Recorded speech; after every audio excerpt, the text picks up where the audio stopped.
आणि आज लोकसभा निवडणुकीच्या पहिल्या टप्प्यातील 102 मतदारसंघातल्या मतदानासाठी अधिसूचना जारी झाली आहे। आजपासून उमेदवारी अर्ज भरण्यास सुरुवात केली जाईल। या 102 मतदारसंघात महाराष्ट्रातल्या 5 मतदारसंघांचा समावेश आहे। हे सर्वच्या सर्व 5 मतदारसंघ पूर्व विदर्भातले आहेत। यामध्ये नागपूर, रामटेक, चंद्रपूर, भंडारा, गडचिरोली या 5 मतदारसंघांचा समावेश आहे।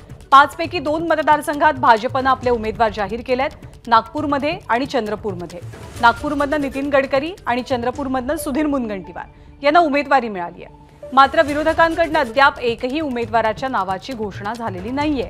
त्यामुळे एकीकडे अधिसूचना जारी झालेली असताना इतर पक्षांच्या उमेदवारांचा पत्ता नाहीये। 27 मार्चला अर्ज भरण्याची अंतिम तारीख आहे आणि पहिल्या टप्प्यातलं मतदान 19 एप्रिलला पार पडतंय। आपले प्रतिनिधी रजत वशिष्ठ आपल्या सोबत आहेत। रजत, आजपासून खऱ्या अर्थाने निवडणुकांचं रणशिंग फुंकलं जाईल, बिगुल वाजवलं जाईल। भाजपच्या अनेक नेत्यांनी, कार्यकर्त्यांनी प्रचाराला सुरुवात केलेली असताना विरोधकांकडून मात्र उमेदवारांच्या नावांची घोषणा नाही। या सगळ्या मतदारसंघांचा आढावा घेतला तर सध्याची काय स्थिती आहे सत्ताधाऱ्यांची आणि विरोधकांची? ज्ञानदा, पूर्व विदर्भातील ज्या 5 मतदारसंघांसंदर्भात आज अधिसूचना जारी झालेली आहे त्या 5 मतदारसंघांपैकी फक्त 2 ठिकाणी म्हणजेच नागपूर आणि चंद्रपूर ज्या ठिकाणी भाजपचे दिग्गज नेते मैदानामध्ये आहे, नितीन गडकरी आणि सुधीर मुनगंटीवार यांच्या नावाची घोषणा झालेली आहे। मात्र जर भंडारा गोंदियाचा आपण विचार केला तर अजूनही त्या ठिकाणी महायुती असेल किंवा महाविकास आघाडी असेल त्यांच्याकडून कुठलाही उमेदवार जाहीर करण्यात आलेला नाही। किंबहुना तिसरे कुठले पक्ष असतील तर त्यांच्याकडूनही कोणीही मैदानात नाही। महायुतीमधून भाजप निवडणूक लढवणार एवढं स्पष्ट आहे। मात्र महाविकास आघाडीकडून अजूनही उमेदवार किंवा त्या संदर्भातल्या हालचाली आपल्याला पाहायला मिळत नाही।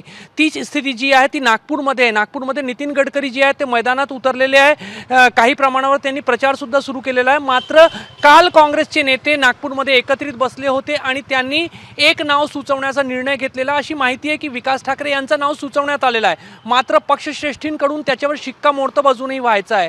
तीच स्थिती चंद्रपूरमध्ये सुधीर मुनगंटीवार मैदानावर उतरलेले, त्यांनी काही अंशी प्रचार सुरू केलेला आहे। मात्र महाविकास आघाडीकडून, काँग्रेसकडून प्रतिभा धानोरकर उमेदवार राहतील, शिवानी वडेट्टीवार उमेदवार राहतील की तिसरा कोणी उमेदवार राहील याची स्पष्टता जी आहे ती अद्यापपर्यंत झालेली नाही। अनेक बैठका त्या ठिकाणी प्रतिभा धानोरकर की शिवानी वडेट्टीवार या संदर्भात काँग्रेसच्या नेत्यांनी केलेल्या आहे। मात्र अजूनही निर्णय होऊ शकलेला नाही।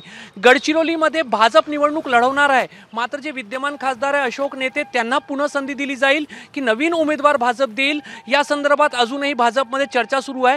जी काही माहिती मिळत आहे त्याप्रमाणे नवीन उमेदवार देण्याच्या विचारामध्ये भाजप त्या ठिकाणी आहे।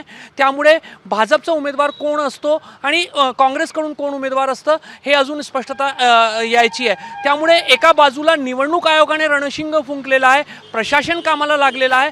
मात्र पक्षीय स्तरावर जे आहे अजूनही उमेदवार जाहीर होत नाहीये। आज 20 मार्च आहे आणि 19 एप्रिलला म्हणजेच पुढच्या महिन्याला अगदी 29 दिवस राहिले आहेत मतदान होणार आहे। लोक आपला निर्णय देणार आहे। मात्र निर्णय देण्यासाठी उमेदवार मतदारांना समोर हवे असतात आणि त्यामध्ये कुठेतरी राजकीय पक्ष जे आहेत ते माघारी पडतायत का असं चित्र जो आहे सध्या पूर्व विदर्भामध्ये आपल्याला पाहायला मिळत आहे। ज्ञानदा, धन्यवाद रजत या सगळ्या समीकरणांबद्दल, माहितीबद्दल।